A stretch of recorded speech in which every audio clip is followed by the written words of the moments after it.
Hello there, my name is Justin from Date Night, and today we're going to be going over the top 10 most difficult bosses in all of Bloodborne.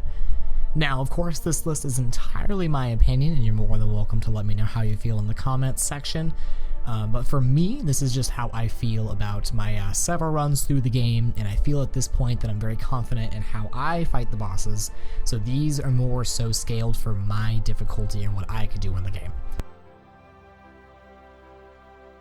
Alright, coming in at number 10, we have Mikko Lash, host of the Nightmare. Okay, before you click off, let me explain.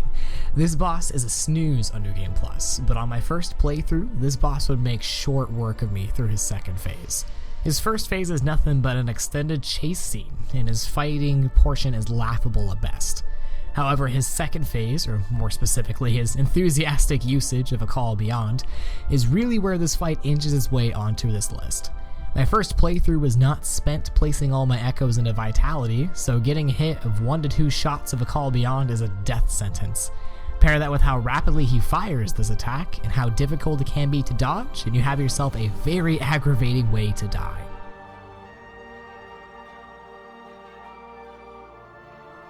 At number 9, we have Martyr Ligurius.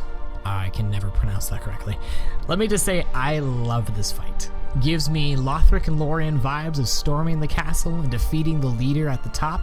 His use of magic is sometimes easy to dodge, but very damaging if it hits you. Much like every boss on this list, his second phase is where this fight really elevates. He becomes exponentially more aggressive and difficult to maneuver. He's placed very low on this list due to the fact that he can be parried, but without parrying, this fight might be difficult for some. Up next, at number 8, we have Ebrietta, Daughter of the Cosmos. I bet you are seeing a trend of how much I hate being hit with A Call Beyond.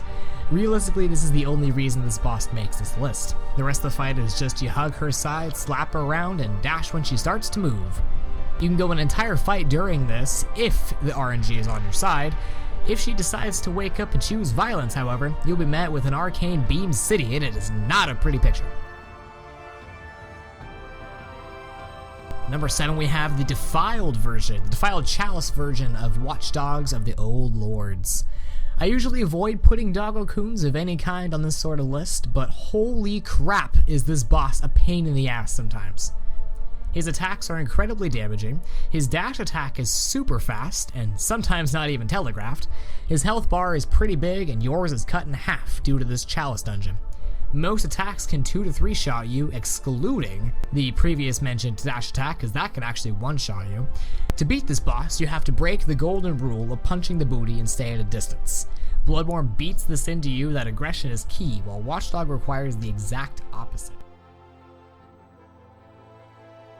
Number 6, we have the Defiled Chalice version of the Amygdala fight.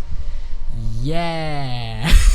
Just recall everything I just mentioned about Watchdog, and increase the health bar to the size of a planet, and give him the chance to one-shot you at will. This fight takes forever, his attack windows are incredibly small, and his jumping slam attack can sometimes be dodged, and sometimes it can't, which results in you dying in a single attack. I personally hate this boss.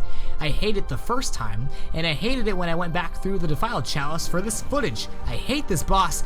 The end. At number 5, we have Gehrman, the First Hunter. This is really where the difficulty spikes, and so does the quality of bosses. Gehrman is the perfect final boss at the end of the beautiful game. Host of the Hunter's Dream becomes the final boss, a field full of flowers for the climactic battle. He slowly rises from the wheelchair and utters the bone-chilling, Gehrman joins the hunt. You can already tell that I love this boss, and everything about it just feels epic. This fight itself is no joke either. It's the cultivation of all the hunter encounters you've had throughout the game, and this fight can be made quite easy if you learn the parry windows. But for the first playthrough, this will be an increasingly difficult task due to his incredible closing speeds. His attacks are strong, his speed is fierce, and his second phase is a spectacle of a transformation as well as challenge. This boss gave me the business on my first run, and I thanked him afterwards. Number 4, we have Lady Maria of the Astral Clock Tower. Lady Maria is Gehrman's scaled for DLC. She is lightning fast, highly aggressive, and has attacks with deliberate delays designed to catch you at the end of your dash. First phase can be summarized as a hunter versus hunter encounter. Her second phase, she gains blood attacks, and her final phase, she adds fire AoEs to all of her slashes.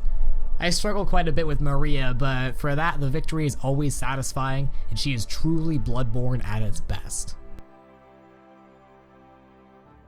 Number 3, we have Ludwig the Holy Blade. Ludwig, to me, feels like the inverse of Gascoigne, but scaled for DLC. Gascoigne lost his humanity in a tragic and thrilling way, while Ludwig finds his humanity during the best cutscene in Bloodborne, during the cinematic debut of the Holy Moonlight Sword. His first phase is summed up by your standard beast fight. His attacks hit like a truck and are lightning fast, and he also varies slightly from the golden rule by kicking you if you're directly behind him. Ludwig's second phase shows you that what it would be like if a beast could utilize a greatsword. His attacks are still damaging and fast, but now he gains AoE attacks and beam attacks, a great fight that I always go back to on every run. Number 2, we have Lawrence, the First Vicar. Our runner-up for the most difficult boss in Bloodborne, as well as the most difficult bosses in Souls, period. They took the Cleric Beast, you know, most likely the first boss you fight in the main game. Yeah, let's take that guy, dump a bunch of lore we find out during the main game, and give him fire AoEs on every attack and make the hitboxes gigantic. This boss is difficult for the sake of being difficult, and he will always make my list of difficult bosses, but he'll probably rarely make my list of the best ones. Number 1, Orphan of Kos.